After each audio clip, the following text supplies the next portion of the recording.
Bom dia, estou aqui presente, tá? Bom dia, Fred. Oi, Lara, bom Tudo dia, tudo bom? bem? Legal, Tudo. tudo bem. Laila, Júlia, Vitor, Oi, Laila, tudo Bom bom? dia, tudo bem? tudo bem, Tudo. Laila? Bom dia a todos, Bom todas. Bom dia. dia. Eu gostaria Bom dia. primeiramente de pedir às equipes que, por favor, os oradores renomeiem a sua identificação, colocando nome e equipe, enfim, em que fazem parte, certo? Vou pedir Por essas aí, exemplo, tá? Isabelle, Jaquil, hífen, equipe, código numérico, por favor. Só o código numérico, não precisa colocar instituição nem escritório.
Senhores, eu estava resolvendo uma pequena pendência administrativa na nossa sessão simultânea, mas agora já estamos todos aqui, com um atraso de 5 minutos, peço perdão.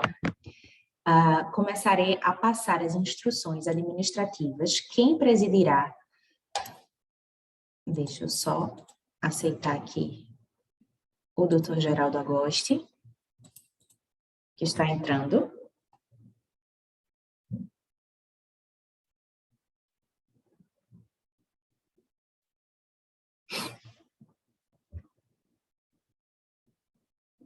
Doutor Geraldo nos ouve?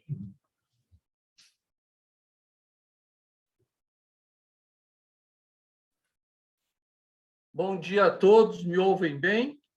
Perfeitamente, doutor. Bom dia. Tudo bem, Laila? Tudo ótimo, doutor Geraldo. Só estamos sem sua imagem ainda. Mas Deixa eu lhe ver ouvimos aqui. perfeitamente. Ok. Entrei? Sim, perfeitamente. Então, agora sim podemos conversar e começar. Então, primeiro, eu gostaria de agradecer a todos pela presença. Gostaria de registrar, inclusive, minha imensa satisfação em estar aqui na segunda edição da nossa competição. Nessa sessão, temos 3 avaliadores, uma banca de 3 juízes que já tem cadeira cativa no IMUT, doutora Lara, doutora Silvana e doutor Geraldo, que presidirá os trabalhos hoje, certo? Eu vou explicar para vocês como funciona. Eu sei que as instruções são cansativas, todo mundo já leu o edital, mas são essenciais para lembrar a gente daquelas peculiaridades formais e para nos ajudar com o procedimento, certo? Para o bom caminhar das nossas sessões. Primeiramente, é o nosso presidente que abre a sessão, certo? E quando as nossas ilustríssimas avaliadoras tiverem algum questionamento a fazer diretamente aos oradores, elas se dirigem ao presidente, que se reportará à outra avaliadora para saber se alguém, inclusive ele, tem algum outro questionamento naquela mesma temática para a gente otimizar o tempo para os questionamentos sejam feitos em bloco de matéria, ok? Lembrando Ótimo. sempre que se o questionamento for um pouco mais longo ou mais denso, o presidente pode conceder um acréscimo de tempo àquele orador, que pode ir de 1 a 3 minutos o acréscimo, mas isso é discricionariedade do presidente. O presidente pode avaliar que não há necessidade de acréscimo, ok? Lembrando que cada dupla de oradores tem 15 minutos de fala inicial, que será dividido esse tempo será dividido entre os 2 oradores de acordo com a sua discricionariedade, ok? Esse tempo inicial de 15 minutos obrigatoriamente é dividido entre os oradores. Mas o tempo de réplica e tréplica, 3 minutos para réplica, 3 minutos para tréplica, não precisa ser dividido. Ele pode ser avocado unicamente para um orador, ok? Lembro aos nossos ilustríssimos avaliadores que já Laila, Sim? só uma coisa. Os 15 minutos são os iniciais, para cada dupla tem 15. Isso, para dividir entre a dupla. Exatamente, um bloco de 15 minutos que pode ser dividido discricionariamente entre a dupla, ou meio a meio, ou 10-5, enfim. Laila, e continua aquele esquema que a gente pode, direcionando a pergunta ao presidente, óbvio, a gente pode perguntar no curso dos 15 minutos? Exatamente. Continua igual, tá? É para ser feito assim, inclusive. Pedimos que os questionamentos sejam aglutinados na fala inicial e não mais em tréplica e réplica, por uma questão de controle de tempo, certo? Lembra aos avaliadores... do tempo, Laila? Eu. Tenho preocupação com isso. Você, a mesa? Isso. Tá. Exatamente. A mesa secretária da sessão que sou eu, e eu coloco ali no chat, quando faltar 2 minutos para findar a fala inicial de cada orador e quando faltar 1 minuto para findar a fala dos oradores da tréplica e da réplica e da tréplica, perdão. Eu aviso Aqui na no chat. minha tela, o chat não está aparecendo. Ele vai entrar ou ele já tá, você já colocou? Porque eu estou sem o chat aqui. O senhor tem que clicar na barra inferior, tem um balãozinho, chat. Aí vai aparecer do seu lado a coluna do chat. É uma vergonha, mas eu sou do tempo do Telex, então, depois do Telex veio o fax, veio o e-mail. Eu posso lhe mandar por WhatsApp também, doutor Geraldo, não tem problema. Ah, achei aqui. Então, eu tenho que ir aqui... Ah, tá, ok, pronto. Aqui você manda as mensagens nessa coluna aqui do chat. Exatamente. Inclusive, eu já vou começar pedindo para que a dupla de oradores que representa os recorrentes se identifique e diga quem começa falando e quanto tempo vai ter para cada um. E eu vou colocar tudo isso no chat, para acompanhamento da organização, dos demais oradores e também dos avaliadores, tá? E lembra aos avaliadores que já receberam todas as informações de inserção de nota, que é de suma importância que as notas sejam inseridas na nossa plataforma assim que terminar a avaliação. Dito isto, eu peço, por favor, a equipe dos recorrentes, certo? Que representam Chico, que, por favor, me diga quem começa falando e o tempo de fala de cada um. Laila, a gente fez uma organização alternada. A gente já definiu o tempo de cada fala. Posso passar agora? Pode ser assim? Por favor. Tá. Primeiro começa eu, Isabelle, falando, 2 minutos. Posteriormente, o Vitor, 6 minutos. Alterna para mim, 4 minutos. E depois, Vitor finaliza com 3 minutos. Isabelle 2, Vitor 6. Isabelle 4 e Vitor 3. Eu posso mandar no chat qualquer coisa. Eu estou colocando aqui agora. Tá.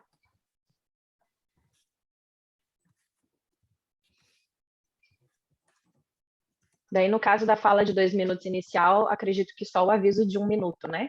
Que será dado. Isabelle, essa divisão de tempo é incomum, certo? A gente só vai avisar quando finalizar. Inclusive, recomendo que nas próximas sessões não seja assim, certo? Uhum. Porque fica extremamente quebrado e, na vida real, eu acho que os ministros se oporiam a uma divisão tão quebrada. Mas No TSE, isso não seria possível acontecer. não seria possível. Nós vamos permitir agora, mas essas falas de 2 e de 3 minutos a gente só avisa quando terminar, ok? Tá. Quando tiver, eu posso até avisar com 1 minuto, mas como ela está muito fatiada, não é recomendável. E a equipe do recorrido, por favor, equipe 216. Bom dia para todo mundo. Bom dia. Ficou determinado a divisão entre a metade. Eu começo dando início, o Cauê Stelli dando início no primeiro tempo, dos 15 minutos, e minha colega Tatiane Vieira no restante. Ok.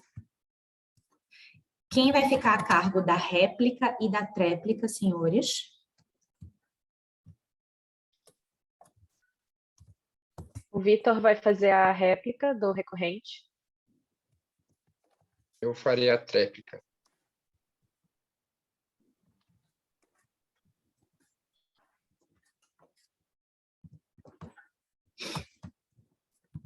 A réplica fala primeiro o Vitor e depois o Dr. Cauã, é isso? Perfeitamente, isso mesmo.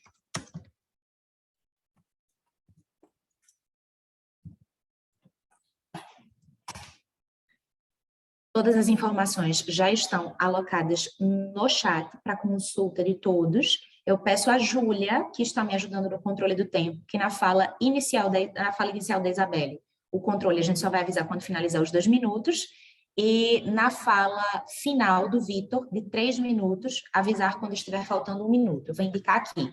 E a fala do meio, Vitor, Isabelle, 6 e 4 minutos, a gente avisa quando estiver faltando 2 minutos, ok?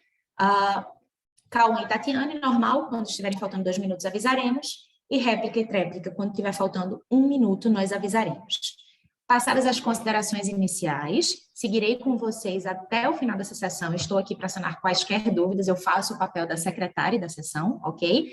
E passo a palavra para o nosso ilustríssimo presidente, doutor Geraldo Agosti, e agradeço mais uma vez a presença da doutora Silvana e da doutora Lara, e evidencio, senhores competidores, a honra de tê-los aqui, certo, doutor Geraldo, advogado, doutora Silvana Battini, do Ministério Público, doutora Lara, servidora do TRE do Paraná, e assim, são referências em sua atuação, cada um na sua seara, e essa banca é composta de advocacia, Ministério Público e servidores da Justiça, da Justiça Eleitoral. É uma honra para a gente ter uma banca assim, tão bem representada, tão múltipla, e cada um deles é uma referência para mim como profissional, como jurista da Justiça Eleitoral, e queria salientar mesmo, assim, dando aquela puxada de saco, que é uma honra para vocês, graduandos, tê-los aqui nessa banca, disponibilizando tempo e experiência de atuação nesse enriquecimento da nossa performance. Muito obrigada por estarem aqui, podemos começar os trabalhos.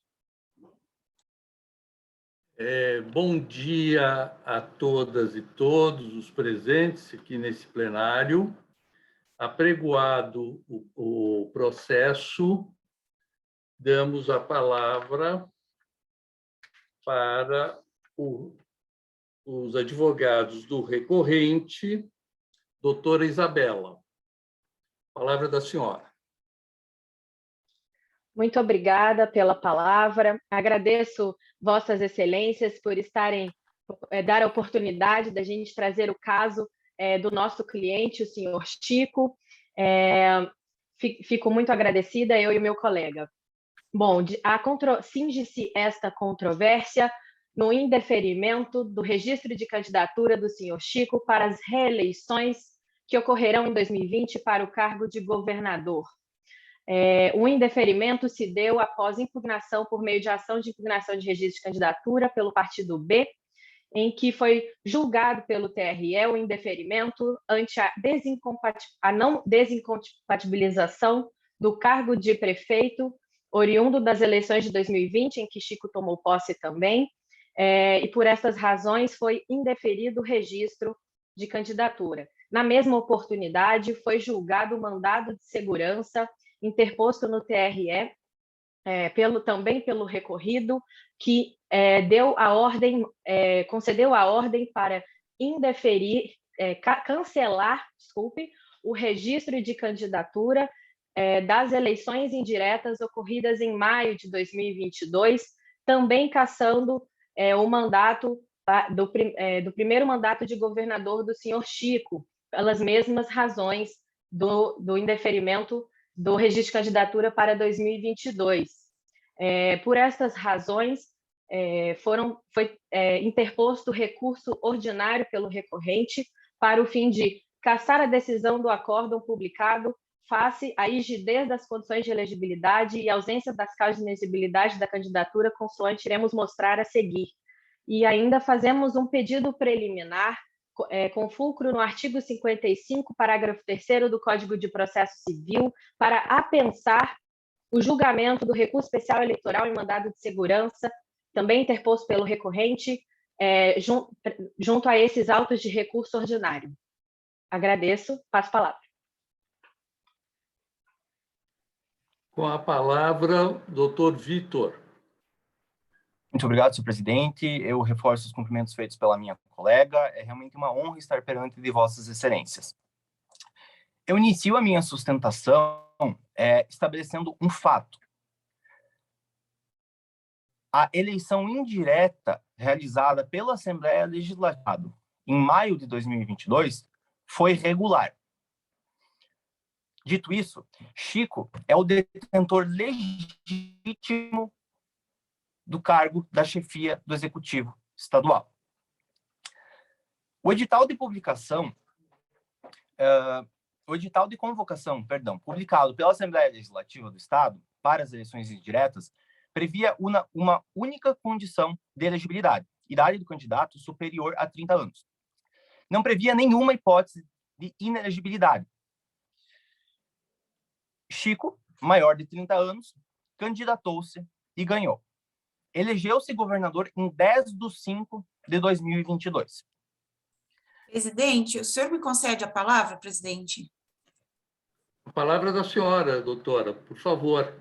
Doutor Vitor, o senhor, em relação a essa alegação de eleições indiretas, o senhor entende, está defendendo a validade da eleição indireta, mas não haveria uma omissão na convocação da Assembleia a não discorrer sobre as causas de inelegibilidade, já que elas estão na Constituição e seriam eventualmente auto-aplicáveis, no caso? Muito obrigado pela oportunidade de responder, doutora. Só um minuto, doutor a senhora Vitor. me permitir... A doutora Silvana quer fazer algum comentário? Eu vou aderir. A respeito dessa questão, para a gente ter uma resposta única. Obrigada, presidente. Eu vou aderir ao questionamento da doutora Lara, porque realmente também me chamou a atenção. Pois não, doutor Vitor, com a palavra. Muito obrigado, senhor presidente. Obrigado também pela oportunidade de responder, doutora Silvana. Se as doutoras me permitirem, eu vou abordar esse ponto no decorrer da minha sustentação. Caso seja oportuno, posso responder desde já, mas ele vai ser levantado posteriormente na minha sustentação. Respondo já? Então, prossiga. Se você isso faz parte da sua defesa, prossiga. Perfeito, senhor presidente. Muito obrigado. O Supremo Tribunal Federal tem jurisprudência pacífica já externada em diversos acórdãos, no sentido de que os entes federativos possuem autonomia regulatória em se tratando de eleições indiretas. Isso significa que podem organizar as eleições da forma que melhor lhe convir. Nesse sentido, independentemente do conteúdo do edital de convocação publicado pela Assembleia Legislativa, fato é que foi editado por órgão competente no âmbito das suas competências. Dessa forma, as eleições foram regulares. Chico é, portanto, detentor legítimo do cargo de governador do estado. Eventuais discussões deontológicas sobre conteúdos que deveriam ou não estar contidos no edital de convocação deveriam ter sido trazidos em momento oportuno, isto é, quando da sua publicação, e deveriam ter sido alegados através do instrumento processual adequado, que não é este recurso ordinário. Inclusive, impugnações quanto ao conteúdo que deveria supostamente estar previsto no edital de convocação escapa às competências da Justiça Eleitoral, pois o edital de convocação foi feito, foi editado, foi redigido, foi publicado no âmbito das competências funcionais do Estado, do nosso Estado. Isso significa que o edital é válido e o edital é eficaz. Assim, Chico é detentor do cargo de governador. Aqui, faço apenas um adendo ao recurso já mencionado pela minha colega, do recurso especial eleitoral em mandado de segurança, porque esse recurso, ele cassou o mandato do Chico enquanto governador, obtido na eleição indireta. Neste recurso, as alegações feitas por nós recorrentes, e por nós, advogados do Chico, são semelhantes às que eu acabei de externar. O único adendo é que lá também alega-se a incompetência da Justiça Eleitoral para julgar mandado de segurança impetrado contra ato do chefe do Poder Executivo. Essa competência recai sobre a Justiça Comum. O mandado de segurança deveria ter sido impetrado no âmbito do Tribunal de Justiça do Estado, não do Tribunal Regional Eleitoral. Diante disso, tendo sido a eleição feita de forma regular, sendo Chico detentor legítimo do cargo de governador, passa-se agora a defender a legitimidade da sua candidatura à reeleição para tal cargo. A situação fática é complexa. Ela demanda uma análise pormenorizada. Isso significa que, contanto, essa análise pormenorizada não foi feita pelo Tribunal ACOP. E explico.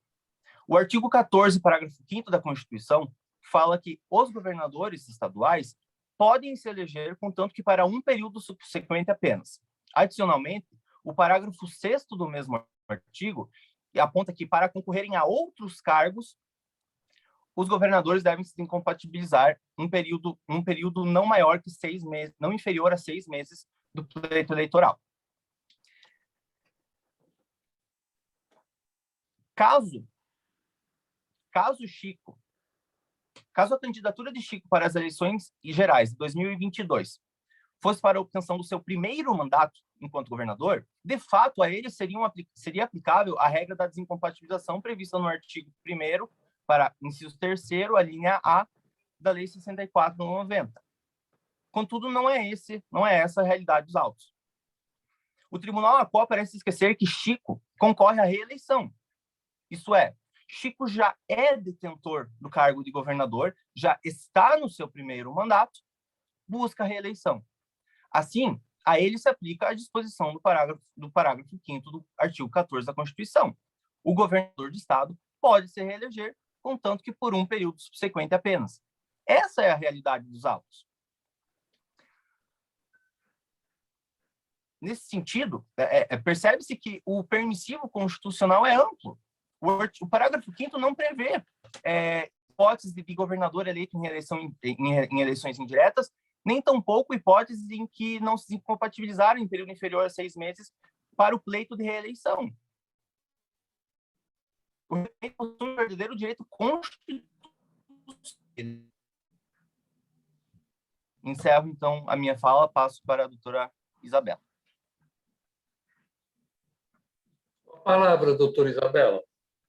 Agradeço a palavra, presidente. Bom, e aqui trago a vossas excelências a explicação do porquê que não recai sobre o senhor Chico a inelegibilidade reflexa por parentesco presente na norma do artigo 14, parágrafo 7º da Constituição da República, consoante alega o recorrido em seus memoriais.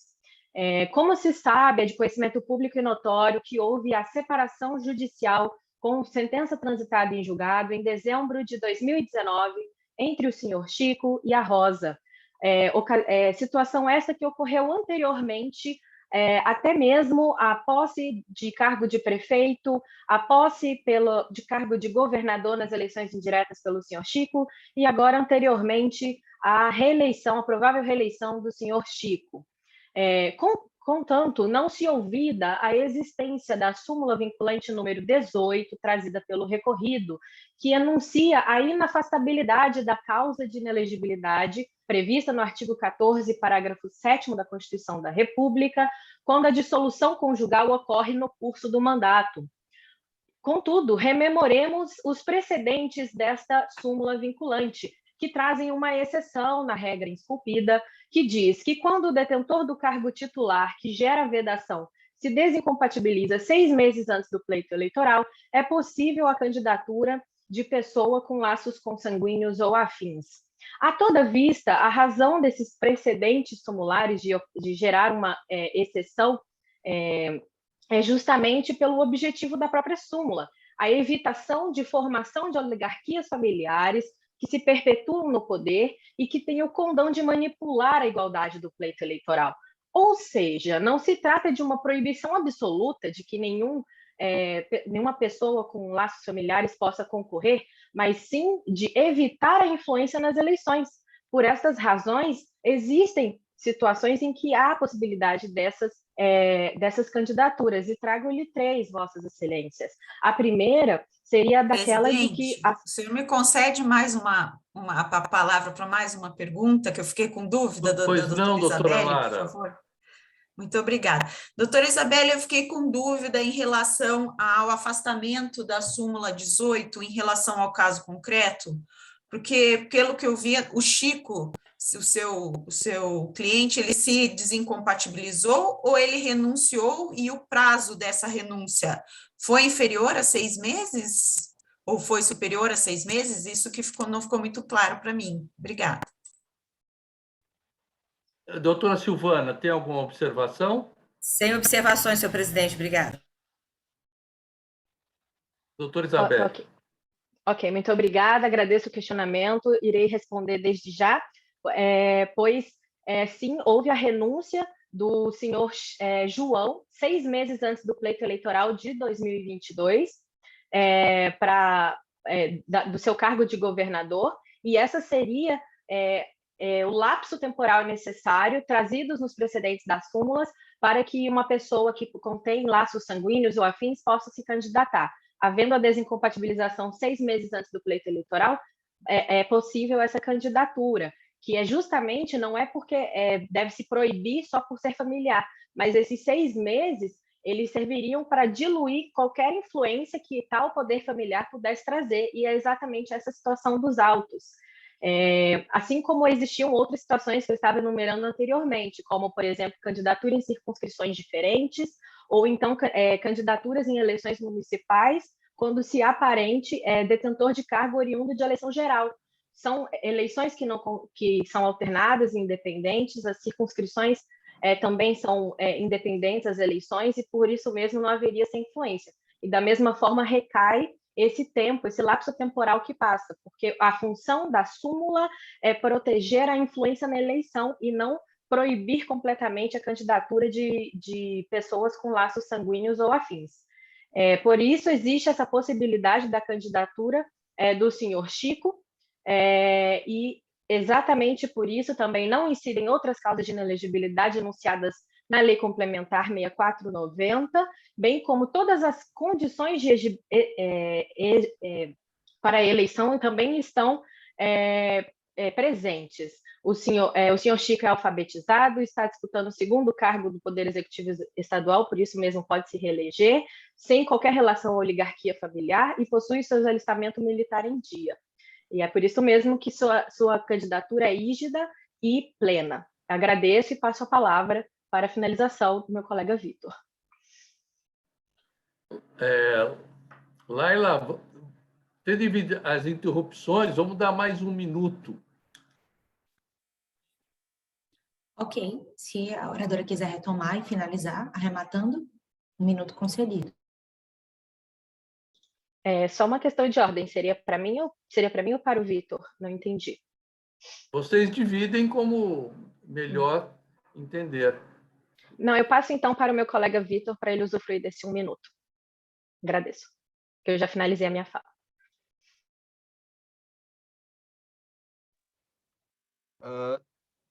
Com a palavra, senhor presidente. Com a palavra, doutor. Muito obrigado. Então, subsidiariamente, caso os jogadores não concordem com as alegações até agora levantadas, nós pugnamos que o Chico seja restituído ao seu cargo de prefeito municipal do município X, e o motivo é simples. Como não foi requerida a desincompatibilização para concorrer ao cargo de governador nas eleições indiretas, legalmente Chico ainda é o detentor do cargo da chefia do Executivo Municipal do município X. Assim, pedimos o julgamento conjunto desse recurso ordinário com o recurso especial eleitoral em mandado de segurança. Pedimos que a restituição do registro de candidatura de Chico para que possa concorrer à reeleição nas eleições gerais de 2022 e, subsidiariamente, pedimos a sua restituição ao cargo de prefeito do município X. Muito obrigado.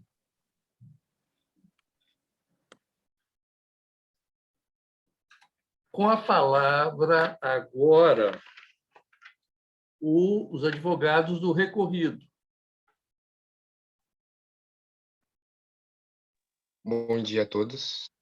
Primeiramente, estamos aqui, eu e minha colega, tratando em representar o partido B, o recorrido. Então, antes de mais nada, faço os cumprimentos ao excelentíssimo senhor presidente dessa sessão e demais eméritos julgadores aqui presentes. Cumprimento de forma calorosa os demais participantes. Pois bem, estamos aqui, senhores, a discutir as irregularidades existentes em todo o dispêndio processual eleitoral que decorreu, por fim, ao registro de candidatura do senhor Chico, ora recorrente. Interposto o recurso ordinário, em contrarrazões, requer o recorrido, o partido B, pelo não conhecimento, em forma preliminar, do presente recurso.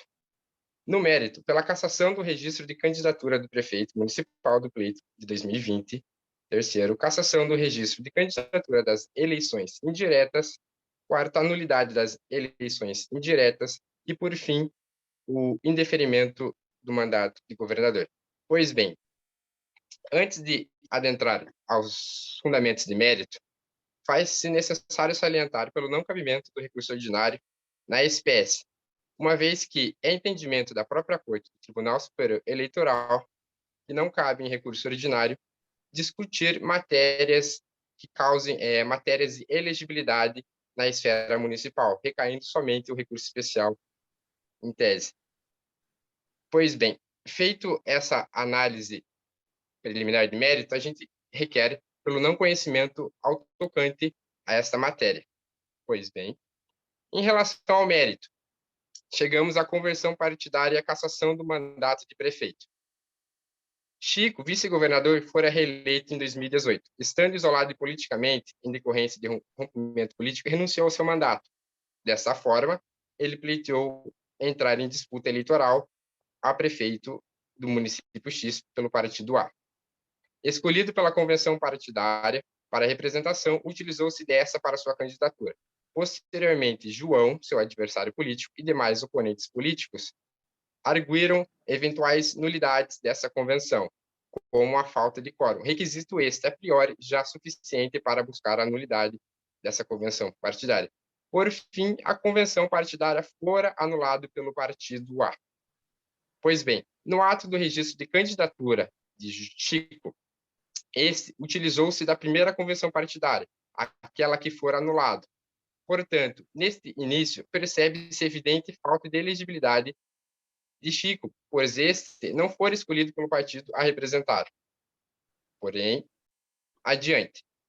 Não obstante, observa-se que, além dessa utilização de convenção partidária anulada pelo partido, este vem posteriormente o recorrente expulso do partido A durante o pleito eleitoral para mandato de prefeito do município X. Veja-se que a falta de filiação partidária também é um requisito que veda a sua participação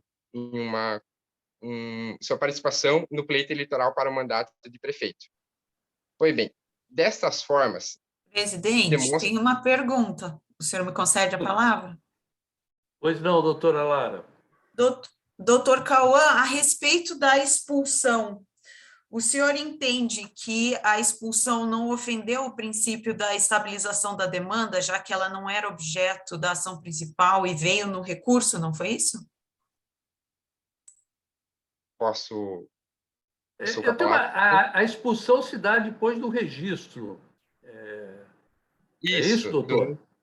Isso, a expulsão do partido fora ocorrido após o registro de candidatura, tendo ele percorrendo todo o pleito eleitoral sem filiação partidária até onde for eleito prefeito. Pois bem, posso prosseguir? Doutora Silvana, alguma observação? Sem observações, senhor presidente, obrigada. Doutor Cauã, por favor, prossiga. Certo, obrigado. Obrigado, excelência. Continuando. Portanto, requeremos agora, nesse momento, pelo indeferimento do registro de candidatura do recorrente ao mandato de prefeito do município X, com a cassação de seu cargo político, vez que não respeitado as diretrizes de elegibilidade, bem como as hipóteses de inelegibilidade, vez que utilizou-se como base de registro de candidatura convenção partidária anulada. Ainda, mesmo que sustente o recorrente ser ilegítimo a Justiça Eleitoral analisar eventual defeito interna corpus, como se lê do memorial deste, observa-se do mandato do conflito de competência número 148693 do Superior Tribunal de Justiça, que definiu o tema. Competência da Justiça Eleitoral em eventual nulidade de convenção partidária recai à Justiça Eleitoral, pois o seu resultado poderia influir ao andamento eleitoral. Portanto, vê-se legitimado, nesse momento, discutir em mandado de segurança na Justiça Eleitoral o respectivo tema. Assim, portanto, reitero, pelo indeferimento do registro de candidatura do recorrente ao mandato de prefeito pelo município X. Dessa forma, passo a palavra à minha colega Tatiane.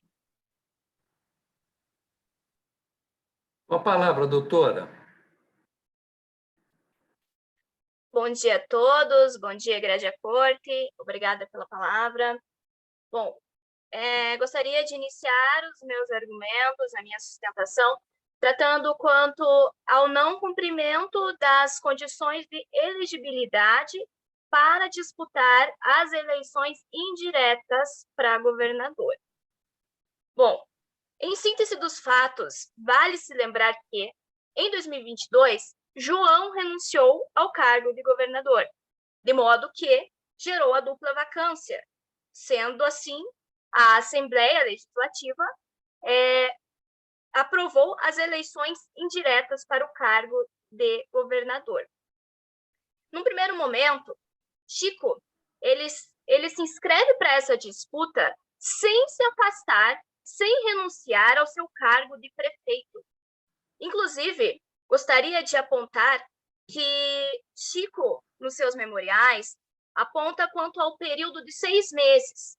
Mas vejamos, esse período de 6 meses, respeitado ali, foi que João renunciou, faltando 6 meses para o término do mandato. Não vai influenciar nada quanto ao que a gente está tratando aqui, quanto ao Chico. O que ocorre é que o Chico, ao não renunciar ao cargo de prefeito, ele fere diretamente a uma obrigatoriedade constitucional prevista pelo artigo 14, parágrafo 6º, uma vez que esse parágrafo estabelece inequivocadamente que, para concorrer a outros cargos, seja o presidente da República, governador, ou o prefeito, como é o caso de Chico, deve renunciar ao respectivo mandato em até 6 meses antes do pleito. E que, nesse caso, ele nem ao menos renunciou. Ele estava sob a função de prefeito quando ele registrou a sua candidatura. Ademais, também prevista em Lei Complementar número 64 de 1990, também é diretriz para a inegibilidade política para que a candidatura se efetive sem nenhum vício, que haja efetivamente essa renúncia, respeitando o período de 6 meses, o que nesse caso não ocorreu. Ainda, quanto às eleições diretas, temos a questão da nulidade do edital das eleições. Vamos nos atentar aos fatos de que esse edital não abarcava nenhuma previsão de hipótese de inelegibilidade, mas tão somente o requisito de 30 anos. O que leva a ficar claro que o edital feriu também um artigo constitucional, que é o artigo 14, dos parágrafos 3º ao 8º, que colocam como obrigatório a necessidade de observar nesse edital as hipóteses de elegibilidade, as quais não ocorreram. Ademais, também a DPF número 969 do STF também se coloca como exigência obrigatória, e de modo que, não observando essas hipóteses de elegibilidade, o edital vai ser nulo, que é o caso. Portanto, diante disso, nós, do Partido B, pedimos pela cassação do registro e candidatura das eleições indiretas para governador. E ainda, mantenha-se indeferido o registro e candidatura do senhor Chico para o cargo de governador estadual nas eleições de 2022. Isto porque, numa breve retomada dos fatos, temos que Chico, ainda exercendo o cargo de prefeito, se inscreveu-se para governador, além também da questão do edital ser nulo, por não conter ali as hipóteses de elegibilidade, conforme demanda o nosso texto constitucional. Ainda também temos a questão dos laços de parentesco com o antigo governador, que vale se lembrar que Chico foi vice de João em 2018, e nesse período eles já eram cunhados, porque Chico já era casado com Rosa, de modo que, pelo nosso ordenamento jurídico, independe se foi superveniente, eles ainda mantinham um laço de parentesco ali no momento que eles iniciaram ali o primeiro mandato dele. Bom, isso traz perigo à lisura do processo eleitoral. É isso, obrigada. Podemos passar à réplica. Com a palavra, o doutor Vitor. Muito obrigado, senhor presidente. Primeiramente, quanto às alegações referentes à convenção partidária, eu não vou entrar no mérito, pois não entendo que seja matéria para ser apreciada nesse recurso ordinário. Apenas mencionaria que todas as alegações quanto à expulsão de Chico do Partido A perderam sua razão de ser ante a reintegração ao Partido A de Chico. Chico foi reintegrado ao Partido A. Então, as alegações quanto à irregularidade da sua expulsão perderam a razão. Passando para o próximo ponto, referente ao edital de convocação, como mencionei na minha fala, as alegações quanto ao conteúdo deontológico, o que deveriam não estar, não cabem também neste recurso ordinário. Trata-se de matéria que sequer pertence à jurisdição da Justiça Eleitoral. O edital de convocação é ato do presidente da Assembleia Legislativa, no âmbito de uma competência funcional do Estado-membro da União. A Justiça Eleitoral não pode se imiscuir em tal matéria por perigo de ofender as suas competências. Nesse sentido, Muito embora pode ser que seja, pode ser que o edital de convocação esteja irregular, mas não é competência, não se pode alegar isso nesse momento, não se pode alegar isso nesse recurso. Para os efeitos, para a Justiça Eleitoral, o edital está regular, está válido, a eleição foi válida, o Chico é o candidato legítimo, é o detentor legítimo do mandato de chefe do Executivo Estadual. Encerro aqui a minha réplica, presidente. Muito obrigado, doutor. Agora passamos à tréplica com o doutor Cauã. Bom, como mencionado ali, Uris, pelo meu colega, nesse momento é ideal reiterarmos todos os pedidos anteriormente feitos, mas deixar indicado que o requisito para as condições de elegibilidade prevê uma condição obrigatória, que é a filiação partidária, conforme dispõe o inciso 5º do parágrafo 3º do artigo 14 da Constituição Federal. Mesmo que este retorne ao partido, você percebe-se que esse retornou após a sua eleição, ou seja, após ter sido eleito, ele reingressou ao partido. Portanto, durante todo o pleito eleitoral, percebe-se que esse não tinha filiação partidária, porque foi expulso, ou seja, violando o princípio da elegibilidade, requisito essencial para a lisura do processo eleitoral. Pois bem, feito assim, reiteramos novamente os pedidos anteriormente e encerro aqui a minha palavra. Muito obrigado. Laila, agora nós seguimos com o... Pois não, Laila. Agora nós podemos encerrar a sessão, doutor presidente. Encerramos a sessão. Então, muito obrigado aos participantes desse, que na verdade é um treinamento para vocês, isso é muito importante.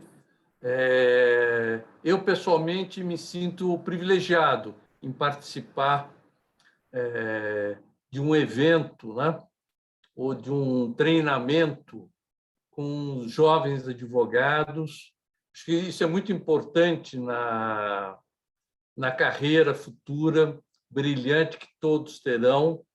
É sempre um aprendizado e é uma evolução, porque nós temos que aprender, e só se aprende, tem a questão intelectual e tem a questão da prática, que ela, no Brasil, ela é muito ruim.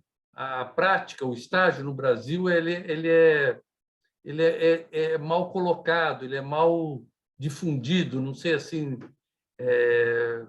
dizer as razões. Eu sou de uma escola muito antiga, quero até fazer um comentário com vocês, jovens advogados, que eu sempre falo isso.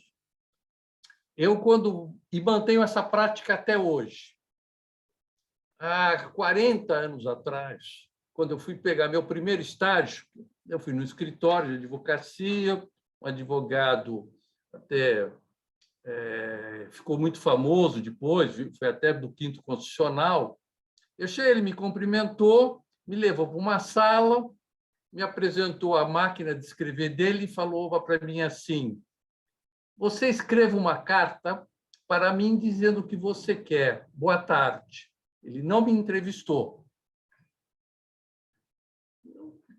Me assustei e fiz a carta defendendo, vamos dizer, os meus interesses, o que eu queria fazer, o quanto eu queria ganhar, essa história toda. Fui aprovado. Nesse tempo, datilografia era uma coisa importante, né?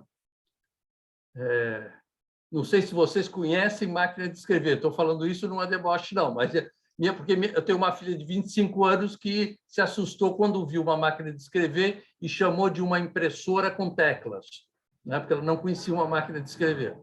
Então, não vejo isso como deboche, pelo amor de Deus. Fiquei amigo desse advogado, temos muitos anos juntos, e um dia, no almoço, eu perguntei para ele como é que era essa história da carta. Eu achei uma coisa muito interessante. Ele falou o seguinte: o sujeito que não consegue escrever para defender os seus próprios interesses não vai conseguir escrever para defender os interesses dos clientes. Essa é uma condição básica, não é? Inicial. Se você não consegue defender o seu interesse, você vai defender o interesse dos outros. Então, o texto, você fazer uma carta com clareza, que quem recebe a carta entenda o que você está dizendo. Ele tinha outra máxima dentro do escritório, que eu também peguei, ele falou assim, a petição tem que ser uma peça que o porteiro do prédio leia e entenda, a secretária entenda e o desembargador também entenda. Então, não adianta fazer coisas muito elaboradas, sofisticadas, se as pessoas não vão compreender isso. Você precisa ter assim, uma visão média. E levem esses pretensos ensinamentos para vocês na vida. É muito importante que quem receba a comunicação, o texto, a petição, entenda o que nós estamos querendo dizer. Muito obrigado. Com a palavra, a doutora Lara, para o encerramento. Sou eu ou a Laila? Não, você Então tá bom. Olha, obrigada, doutor Geraldo. Eu queria agradecer também a participação, a Laila e a toda a comissão, e dizer para vocês que eu sempre fico muito grata de ver estudantes tão engajados, sabe? Porque é uma coragem de vocês virem, e isso vai ser uma bagagem que vai fazer o diferencial na profissão de vocês, tá? Então, vocês estão de parabéns e sigam sempre estudando, que isso dá um retorno para vocês no futuro. Obrigada. Doutora Silvana. Obrigada, doutor Geraldo. Eu também quero agradecer muito o convite, a organização do evento, parabenizar pela iniciativa, cumprimentar o doutor Geraldo e a doutora Lara, que foi uma honra estar aqui nessa mesa hoje, cumprimentar esses estudantes que, com muita coragem, se submeteram a esse processo, e realmente é uma escola isso, é uma escola de apresentação, uma escola de convivência, uma oportunidade de desenvolvimento intelectual e também, concordo com o doutor Geraldo, esse aprimoramento da nossa comunicação, né? O direito, ao mesmo tempo que hoje nos ensina que podemos discordar com urbanidade, com ciência, com argumentação, e é essa a grande riqueza do direito, e que nos pareceu sempre óbvia, mas que nesse momento nos parece tão relevante afirmar. Temos aqui as ferramentas que permitem discordar sem odiar. E, ao mesmo tempo, uma apresentação como essa, em que vocês têm que vir aqui fazer, nesse tempo restrito, a argumentação toda, também nos ensina que precisamos organizar a nossa síntese do pensamento, e nós, profissionais do direito, gostamos, às vezes, de ser prolixos, mas a sustentação oral é o exercício da síntese, da escolha dos temas mais relevantes, e eu acho que isso é uma escola muito boa. E nesse ponto eu vou seguir a doutor Geraldo. Eu também tive uma grande escola quando eu era estudante de direito. Eu fui estagiar com meu pai no interior do Paraná, no norte do Paraná, em Londrina, e ele me dizia, sempre me disse, Silvana, o que você puder escrever numa página, não escreva em duas. O que você puder escrever num parágrafo, não escreva em dois. Eu acho que era mais ou menos a mesma lição, de que nós temos que ser claros, objetivos e leais. Então, parabéns e muito obrigada. Um bom dia a todos e todas. Bom dia. Laila, só para encerrar a questão... Agora nós passamos para a questão das notas, vamos no site para fazer a questão das notas. Isso? Perfeitamente, senhor presidente, isso mesmo. Olha, foi uma satisfação estar na companhia de todos. Se cuidem, porque não acabou, né? Essa peste que persegue toda a sociedade, todo mundo. Se cuidem, vamos usar máscara, manter o distanciamento, para nos proteger e proteger os que estão próximos de nós. Um bom dia a todos. Muito obrigado. A comissão organizadora agradece, então, em nome de todas as entidades organizadoras em que represento hoje. Tenho a honra de estar aqui com vocês. Mais uma vez, parabenizo os nossos oradores, que, como sempre, superam as expectativas. A gente vem preparado para um nível alto, mas vocês são capazes de nos surpreender a cada sessão e até as próximas fases. E, mais uma vez, muito obrigada aos nossos ilustres avaliadores. Tchau, tchau. Tchau. Obrigado, tchau, tchau.